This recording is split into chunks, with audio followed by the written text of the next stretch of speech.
ನಮಸ್ತೆ. ನಾವಿವತ್ತು ಮೊಳಕೆ ಕಾಳು ಸಾಂಬಾರು ನೋಡೋಣ. ಮೆಣಸಿನ್ಕಾಯಿ, ಕರಿಬೇವು, ಈರುಳ್ಳಿ, ಚಕ್ಕೆ ಲವಂಗ, ಧನಿಯಾ, ಅರಿಶಿನ ತೊಗೊಂಡಿದ್ದೀನಿ. ಹಾಗೆ ಟೊಮೆಟೊ, ಹುರಿಗಡಲೆ, ಗಸಗಸೆ, ತೆಂಗಿನಕಾಯಿ ಇದಿಷ್ಟು ತೊಗೊಂಡಿದ್ದೀನಿ. ಹಾಗೆಯೇ ನಾನಿಲ್ಲಿ ಬೇಯಿಸಿ ಇಟ್ಕೊಂಡಿರೋಂತಹ ಮೊಳಕೆ ಕಾಳು ತೊಗೊಂಡಿದ್ದೀನಿ.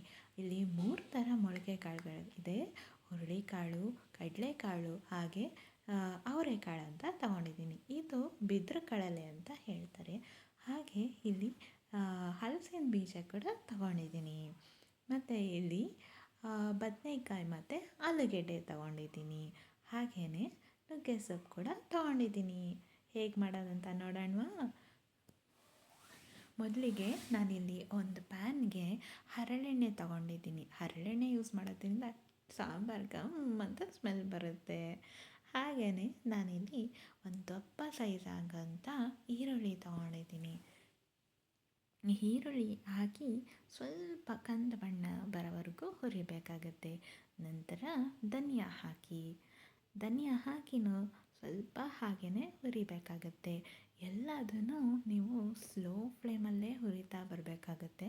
ಸ್ಲೋ ಫ್ಲೇಮಲ್ಲಿ ಹುರಿದಷ್ಟು ಸಾಂಬಾರು ಘಮ್ ಅಂತ ಸ್ಮೆಲ್ ಬರುತ್ತೆ.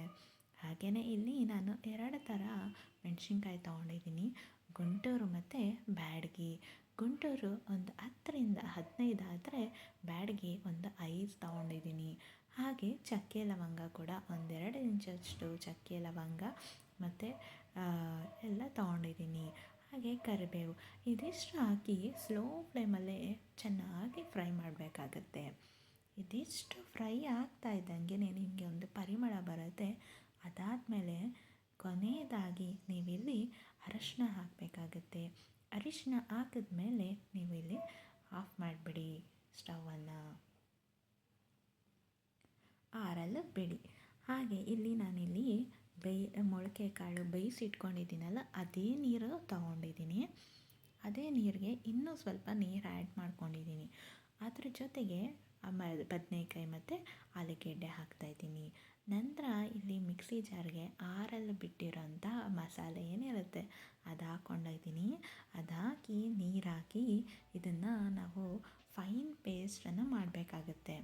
ಫೈನ್ ಪೇಸ್ಟ್ ಮಾಡಿದ್ಮೇಲೆ ನಾವಿಲ್ಲಿ ಕುದೀತಾ ಇದೆಯಲ್ಲ, ನಮ್ಮ ಸಾಂಬಾರು ರೆಡಿ ಆಗ್ತಾಯಿದೆ. ಅದಕ್ಕೆ ನಾವು ಇದನ್ನು ಹಾಕ್ಬಿಡೋಣ. ಅದು ಹಾಕ್ಬಿಟ್ಟು ಚೆನ್ನಾಗಿ ಕುದಿಯಲು ಬಿಡೋಣ.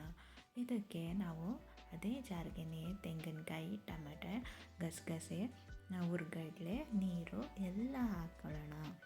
ಹಾಕಿ ಫೈನ್ ಪೇಸ್ಟ್ ಮಾಡೋಣ.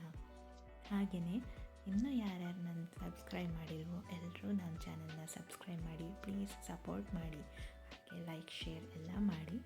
ಇದು ರೆಡಿ ಆಗಿದೆ ಮಸಾಲೆ, ನಾನು ಸೈಡಲ್ಲಿ ಇಟ್ಕೊತಿದ್ದೀನಿ.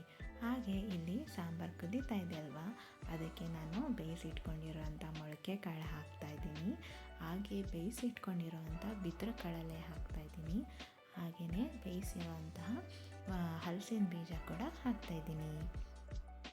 ಹಾಗೆಯೇ ಸ್ವಲ್ಪ ಉಪ್ಪು ಹಾಕ್ಬಿಡ್ಬೇಕು. ಈಗಲೇ ಉಪ್ಪು ಹಾಕೋದ್ರಿಂದ ಎಲ್ಲದಕ್ಕೂ ಚೆನ್ನಾಗಿ ಹಿಡ್ಕೊಳ್ಳುತ್ತೆ. ಹಾಗೆ ಇದು ಚೆನ್ನಾಗಿ ಕುದಿ ಬರಬೇಕಾಗತ್ತೆ. ಚೆನ್ನಾಗಿ ಕುದ್ದ ಮೇಲೆ ರುಬ್ಬಿರೋಂತಹ ತೆಂಗಿನಕಾಯಿ, ಗಸಗಸೆ ಪೇಸ್ಟ್ ಏನಿರುತ್ತಲ್ಲ ಅದು ಹಾಕಬೇಕಾಗತ್ತೆ. ಇದಿಷ್ಟು ಚೆನ್ನಾಗಿ ಕುದಿಬೇಕಾಗತ್ತೆ. ನಂತರನೇ ನೀವು ನುಗ್ಗೆ ಸೊಪ್ಪು ಹಾಕಿ. ನುಗ್ಗೆ ಸೊಪ್ಪು ಹಾಕಿ ಎಳೆದೇ ಇರೋದ್ರಿಂದ ಹಾಕ್ಬಿಟ್ಟು ಒಂದು 5-10 ನಿಮಿಷ ಕುದಿಯಲು ಬಿಟ್ಬಿಡಿ. ಇದು ಕುದಿ ಬಂದಮೇಲೆ ನಮ್ಮ ಸಾಂಬಾರು ಈಗಲೇ ತುಂಬಾ ಪರಿಮಳ ಬರ್ತಾಯಿದೆ. ಮನೆ ಚೆನ್ನಾಗಿ ಅನಿಸ್ತಿದೆ ನೋಡಿ. ನಾನಿಲ್ಲಿ ಕನ್ಸಿಸ್ಟೆನ್ಸಿ ತೋರಿಸ್ತಾ ಇದ್ದೀನಿ ಎಷ್ಟು ಇರಬೇಕು ಅಂತ. ಇಷ್ಟು ತೆಳ್ಳಗಿದ್ರೆ ಸಾಕಾಗುತ್ತೆ. ಇದು ಆರಿದ ಮೇಲೆ ಇನ್ನೂ ಗಟ್ಟಿ ಬರುತ್ತೆ. ಕೊನೆಯದಾಗಿ ನಮ್ಮ ಸಾಂಬಾರು ರೆಡಿ ಆಗೋದ್ರಿಂದ ಇದಕ್ಕೆ ಹುಣಸೆ ರಸ ಹಾಕಿ ಟೇಸ್ಟ್ ನೋಡಿಬಿಡಿ. ಇವಾಗ ನಮ್ಮ ಸಾಂಬಾರು ರೆಡಿ ಆಗಿದೆ. ನಂತರ ಇದಕ್ಕೊಂದು ಒಗ್ಗರಣೆ ಮಾಡೋಣ. ಅದಕ್ಕೆ ನಾನು ಪ್ಯಾನ್ ಇಟ್ಟು ಎಣ್ಣೆ ಹಾಕಿ, ಸಾಸಿವೆ ಹಾಕಿ, ಚಟಪಟ ಅಂದ ತಕ್ಷಣವೇ ಜಜ್ಕೊಂಡಿರೋಂತಹ ಬೆಳ್ಳುಳ್ಳಿ ಹಾಕಿದ್ದೀನಿ. ಬೆಳ್ಳುಳ್ಳಿ ಹಾಕೋದ್ರಿಂದ ನಮಗೆ ಗ್ಯಾಸ್ಟ್ರಿಕ್ ಎಲ್ಲ ಆಗೋದನ್ನು ಅವಾಯ್ಡ್ ಮಾಡುತ್ತೆ. ಹಾಗೆ ನಾವು ಇಲ್ಲಿ ಮೆಣಸಿನ್ಕಾಯಿ ಮತ್ತು ಕರಿಬೇವು ಹಾಕೋಣ. ಸ್ವಲ್ಪ ಕಲರ್ ಚೇಂಜ್ ಆಗಲು ಬಿಡಬೇಕಾಗತ್ತೆ. ಇದಿಷ್ಟು ಹಾಕಿ ಕಲರ್ ಚೇಂಜ್ ಆದಮೇಲೆ ನಾವಿಲ್ಲಿ ಸಾಂಬಾರ್ಗೆ ಹಾಕಿ ಒಂದು ಪ್ಲೇಟ್ ಮುಚ್ಚಿದರೆ ನಮ್ಮ ಸಾಂಬಾರು ಸೂಪರ್ ಟೇಸ್ಟಿಯಾಗಿ ರೆಡಿಯಾಗಿದೆ. ನಾವಿಲ್ಲಿ ಹೇಗಿದೆ ಅಂತ ನೋಡೋಣ. ನಾನಿಲ್ಲಿ ಮುದ್ದೆ ಕೂಡ ಮಾಡಿದ್ದೀನಿ. ಇದು ತುಂಬಾ ಸಾಫ್ಟಾಗಿ ಬಂದಿದೆ, ಹಾಗೆ ಸಾಂಬಾರು ಕೂಡ ತುಂಬ ಟೇಸ್ಟಿಯಾಗಿದೆ. Thank you.